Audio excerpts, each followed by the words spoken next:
कहा जा रहा है कि relative magnetic permeability of a substance X slightly less than 1 and that of substance Y slightly more than 1, then X और Y इनके नाम बताने हैं। तो मैं पूरी थ्योरी एक्सप्लेन कर दूं। ये मैंने क्या किया, एक मटेरियल लिया, कोई एक स्लैब ली, और मैंने कोई एक दूसरा मटेरियल लिया, कोई एक दूसरी स्लैब ली, कोई मैंने एक तीसरा मटेरियल लिया, तीसरी स्लैब ली, कोई मैंने एक चौथा लिया, चौथी स्लैब ली। चार अलग अलग यहाँ पर मैंने स्लैब, चार अलग अलग यहाँ पर मैंने मटेरियल लिए हैं, और सबको ही मैंने मैग्नेटिक फील्ड में रखा, एक जैसी मैग्नेटिक फील्ड में सबको रखा।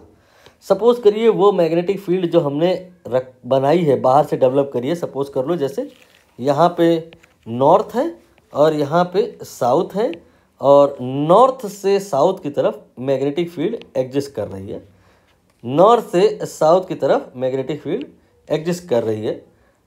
चारों ही केस में एक्सटर्नल फील्ड एक बराबर है। सपोज करिए ये 10 टेस्ला है, हर जगह उतनी ही है। अब होता क्या है कि कुछ मटेरियल ऐसे होते हैं उनके अंदर फील्ड उतनी ही होती है जितनी बाहर से आ रही होती है। एक्सटर्नल और इंटरनल फील्ड बराबर होती है, अंदर उनको 10 टेस्ला ही मिलेगी। मतलब ये वो मटेरियल हैं जो एक्सटर्नल फील्ड को रिस्पॉन्ड नहीं कर रहे हैं। तो आप समझ गए होंगे इनका नाम क्या रखा जाएगा। These are non magnetic material. इनमें कोई मैग्नेटिक प्रॉपर्टी डेवलप ही नहीं होती है। आप इसको एक्सटर्नल फील्ड में रखो चाहे ना रखो, लेकिन बाकी के जो 3 हैं उनमें होगी। अब यहाँ पर बहुत सारी पॉसिबिलिटी हो सकती हैं मैग्नेटिक मटेरियल के केस में। These 3 are magnetic materials. यहाँ पर अंदर की जो फील्ड होगी वो बाहर की फील्ड के बराबर नहीं होगी, कम ज़्यादा हो जाएगा। देखते हैं कब कम होगा और कब ज़्यादा होगा, तो कब क्या नाम होगा। ऐसा अगर हुआ, मान लो कि जो फील्ड है अंदर जो जनरेट हुई एक्स्ट्रा एक और मटेरियल के अंदर, kind of induce field, kind of polarise field, magnetisation की वजह से जो फील्ड है, मतलब मटेरियल इटसेल्फ एक मैग्नेट में कन्वर्ट हुआ, तो उसकी फील्ड और बाहर से जो पहले से ही थी वो दोनों जुड़ करके मान लो कि यहाँ टोटल 11 हो गया। और मटेरियल अंदर अपने अंदर जो मैग्नेटिक प्रॉपर्टी डेवलप किया, अपने आप को जो वो मैग्नेट में तब्दील किया, कन्वर्ट किया, ऐसा कि वो अपोजिट हो गया। ठीक, तो इसने क्या किया, बाहर की जो फील्ड है उसको कम कर दिया, वीकन कर दिया, 9 टेस्ला हो गया। ये सब तो मैग्नेटिक मटेरियल है।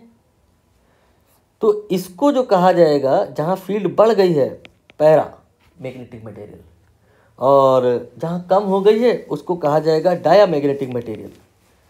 और जहाँ अगर ज़्यादा हुई लेकिन कुछ बहुत ही ज़्यादा हो गई, मतलब जो इंड्यूस हो गई फील्ड, वो मान लो जैसे 100 टेस्ला इंड्यूस हो गई, टोटल भयंकर एक्सीड कर गई, टोटल हो गई आपकी अब यहाँ पे 110। तो ये पैरा के ही जैसा मामला है।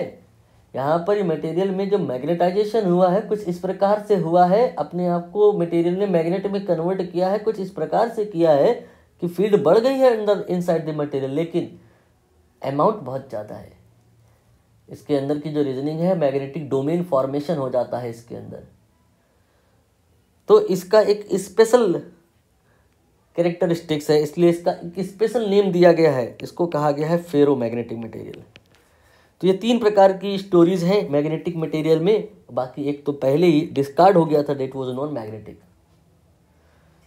तो यहाँ पर जो रिलेटिव परमिएबिलिटी होती है म्यू आर, रिलेटिव परमिएबिलिटी होती है म्यू आर की जो वैल्यू होती है उससे भी पता लगा लिया जाता है कि मटेरियल कौन सा है। अगर म्यू आर की वैल्यू 1 है तो वो नॉन मैग्नेटिक मटेरियल की कैटेगरी में रखा जाएगा। अगर म्यू आर की वैल्यू 1 से ज़्यादा है तो वो पैरा हो जाएगा।